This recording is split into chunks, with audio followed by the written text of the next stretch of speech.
Magandang umaga, ngayon po ay araw ng Linggo, November 12, 2023. Update po muli sa lagay ng panahon.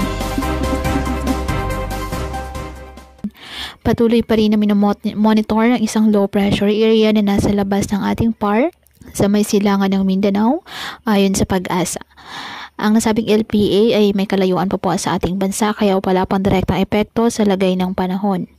Ngunit ang nasabing LPA patuloy na imo-monitor dahil base sa pinapakita ng iba't ibang weather models, may posibilidad ito na pumasok ng PAR at posibleng maging bagyong Kabayan. At posible itong umabot sa typhoon category. Posible pa rin po na magbago ang mga nasabing forecast, kaya patuloy lamang na mag-antabay ng iba pa nating weather updates at sa updates ng Pag-asa. Easterlies naman na nakakaapekto sa Southern Luzon, Visayas at Mindanao, habang Northeast Monsoon nakakaapekto sa extreme Northern Luzon. Ngayong araw ang Batanes at Cagayan at Babuyan Islands asahan na maulap na halangitan na may mahihinang pag-ulan dahil sa Northeast Monsoon.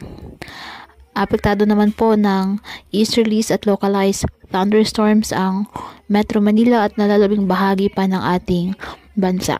Kaya asahan pa rin po dyan ng generally fair weather condition, maliban na lang sa chance ng mga localized thunderstorms. Kaya patuloy po na pinag-iingat ang ating mga kababayan sa banta po ng mga pagbaha at pagguho ng lupa at ugaliin po na magdala palagi ng payong o kahit anong panangga sa ulan sa tuwing lalabas po ng ating mga tahanan.